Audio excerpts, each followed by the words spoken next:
श्री श्री राधा माधव की जय। श्रीमद् भगवद गीता की जय। अभी हम श्रीमद् भगवद गीता का तीसरा अध्याय और श्लोक संख्या 5 का पाठ करेंगे। इसमें भगवान कर्मयोग का महत्व बता रहे हैं। ना ही कश्चित क्षणमपि जातु तिष्ठत्य कर्मकृत कार्यते ह्यवश कर्म सर्वः प्रकृतिजैर्गुणैः। नाहि कश्चित् क्षणमपि जातु तिष्ठत्य कर्मकृत कार्यते ह्यवश कर्म सर्व प्रकृतिजैर्गुणैः। ये जो व्यक्ति हैं ये बिना कुछ कार्य किए नहीं रह सकता। आप देखेंगे कोई व्यक्ति कुछ भी ना कर रहा हो तो उसकी चेतना में कुछ ना कुछ चलता रहता है, यानी मन के लेवल पर। मनसा वाचा और कर्मणा, मन से, वाणी से और शरीर से हमेशा कुछ ना कुछ तो कर्म चलते ही रहते हैं। कार्य किए बिना मनुष्य क्यों नहीं रह सकता? कार्यते ह्यवश कर्म।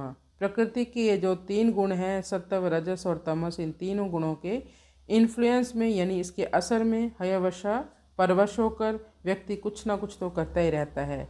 जब कुछ ना कुछ करते ही रहना है तो क्यों ना हम ऐसा कर्म करें जिससे कर्म बंधन ही ना हो, उसी को कर्मयोग कहा जाता है। भगवान अर्जुन के प्रश्नों का उत्तर देते हुए कहते हैं कि कोई भी व्यक्ति कर्मों को ना करने से, या जैसे आप कहते हो कि मैं बिल्कुल भी कर्म नहीं करूँगा, या कोई भी कहता है, तो बंद करने से भी कर्म बंधन से मुक्ति नहीं हो सकती, और ना ही कर्मों का परित्याग करने से या संन्यास लेने से भी कर्मों के बंधन से मुक्ति नहीं मिल सकती। इससे भी कोई सिद्धि प्राप्त नहीं हो सकती। सिद्धि प्राप्त होती है अंतःकरण को शुद्ध करने से। तो अर्जुन बिल्कुल निष्क्रिय होना चाहता है यहाँ पर अध्यात्म की आड़ में। युद्ध को अर्जुन पाप कर्म समझ रहा है, जबकि युद्ध क्षत्रिय का कर्म है। जैसे ब्राह्मण अपने कर्तव्य का पालन करने के लिए अग्निहोत्र या यज्ञ आदि क्रिया करते हैं। जो व्यापारी है, किसान जब हल चलाता है उससे उस समय जो कीड़े मकोड़े मर जाते हैं, या व्यापार में ग्राहक से जब व्यापारी झूठ बोलता है, तो ऐसे जो नियत दोष हैं जो उनको डेली करने ही पड़ते हैं, इन दोषों में पाप नहीं लगता। इस अध्याय में भगवान कहते हैं कोई भी व्यक्ति बिना कर्म किए नहीं रह सकता, एक क्षण भी नहीं रह सकता। जातु किसी भी अवस्था में कुछ लोग सोचते हैं हम जो व्यवसाय करते हैं या हम ऑफिस जाते हैं यही कर्म है। खाना, सोना, जागना ये बिल्कुल कर्म नहीं है। भगवत गीता के अनुसार केवल शरीर से कोई क्रिया ही कर्म नहीं है, मन के द्वारा भी कर्म होते हैं।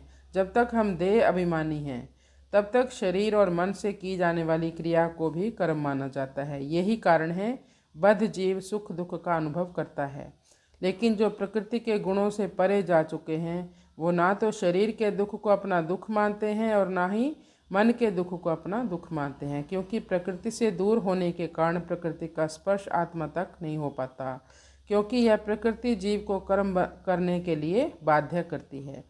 प्रकृति में 3 गुण होते हैं, सत्व गुण, रज गुण और तमस गुण। बलपूर्वक प्रकृति जीव को कर्म करने को प्रेरित करती है। इसका अब हम अनुवाद करते हैं। कोई भी मनुष्य क्षण भर भी बिना कर्म किए नहीं रह सकता। सभी मनुष्य प्रकृति से उत्पन्न गुणों के अधीन होकर कर्मों में लगे रहते हैं, यानी प्रत्येक व्यक्ति प्रकृति से अर्जित गुणों के अनुसार विवश होकर कर्म करते हैं। आत्मा तो स्वाभाविक रूप से ही सक्रिय रहती है। जहाँ भी जीवन है वहाँ पर क्रियता जरूरी है, वहाँ पर कर्म कोई ना कोई जरूर होता है। तो फिर या तो हम श्री कृष्ण के दास बन जाएं जब क्रिया करनी है, फिर हम या तो श्री कृष्ण के दास बन जाएं या माया के दास बन जाएं। ये हमें सोचना है कि हमें किस तरफ जाना है। कृष्णाय वासुदेवाय हरये परमात्मने प्रणतक्लेशनाशाय गोविंदाय नमो नमः। तप्त कांचन गौरांगी राधे वृंदावनेश्वरी वृषभानुसुते देवी प्रणमामि हरिप्रिये।